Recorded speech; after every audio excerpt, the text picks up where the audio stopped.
How much wool should you buy?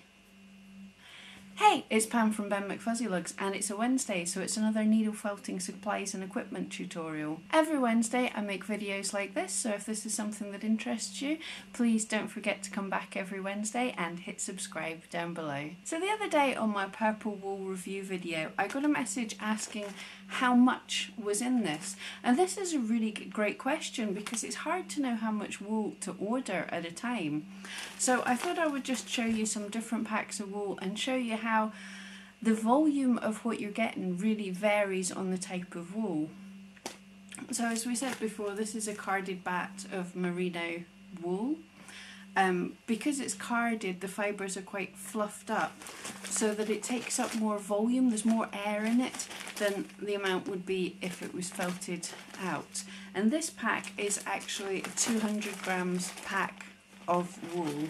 Obviously I've opened it and used a little bit of it, but this is the size of the pack that came to me. This is 200 grams of this carded merino bats.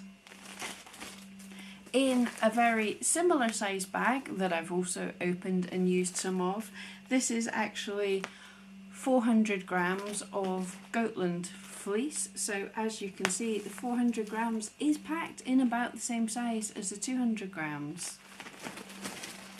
And for contrast again, this is an unopened bag of what I'm using as my core wool. Probably about the same size of bag again, packed differently. This is much tighter packed, but this is half a kilo of carded white Corriedale, and this is what I'm using as my core wool. Just to give you a comparison, so we've got 200 grams, 400 grams, and 500 grams, all taking up about the same amount of space really. And I also have these two bags are 100 grams each. This is a black Shetland tops and this is a blue-faced Leicester tops. So as we can see, the tops definitely take up less room than the carded wool, apart from when it's vacuum packed. Then it takes up less. But if I open this up, this is going to puff up to about 3 or 4 times its size. So the other part of the question was to know how much wool you need to be ordering. The commenter was saying that she was looking at buying 50 grams of fleece, and would that be enough? So going back to this is 100 grams, so 50 grams is going to be about half of that. So in its more densely packed form, I would say that is about the size, going to be about the size of a tennis ball, is 50 grams of wool.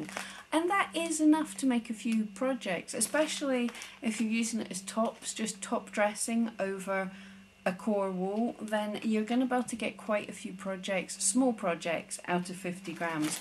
If you make large sizes, then this is going to be totally different and you'll have to think about much larger quantities. So what I'd recommend, for ease of felting and if you're on a budget, buy yourself some core wool, whatever it's called. Different sites use different types of wool, and experiment with a few different types to see what you like as the core wool, what suits your felting style, the size you felt to, and the types of needles you prefer using. As I've said before, this is carded white Corriedale. I have a review that I'll stick up in the cards somewhere.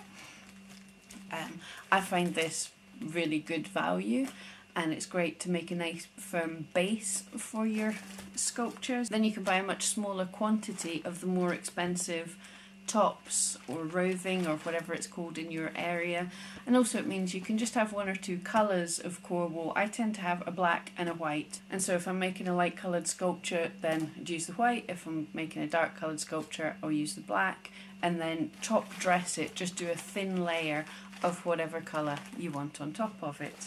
So yes, 50 grams is probably enough if you're doing a small sculpture and this is going to be top dressing. Honestly though, if you're doing a lot of work, I would go for some of the bigger packs. It's more cost effective in your shipping to order in a little bit more bulk, and over a busy time like Christmas, I can be getting through a kilo in a couple of weeks, no problem at all. So it's good to have a stock of quite a lot on hand. So I would say buy the colours that you're going to use a lot of, black, white, depending on what you're making, some natural tans, some greys for dogs. Buy in bulk for these colours, and then just top up with your speciality colours that you don't use so much of, that you just want a little feature of. Just buy in smaller quantities.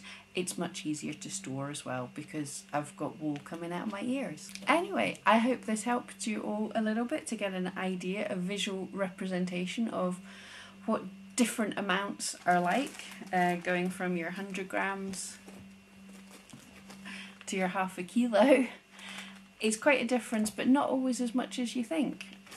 Even I'm sometimes kind of disappointed when I'd ordered the 200 grams of this, and I thought, oh, I'll get some of the tops to go with it, and I ordered 100 grams, and you're kind of like, that doesn't look right. But it is, it's just denser packed. So if that was helpful for you, please don't forget to subscribe down below. If there's any things you'd like to know about or you'd like me to review, don't forget to leave your comments down below, and I'll hopefully see you next Wednesday. Thank you.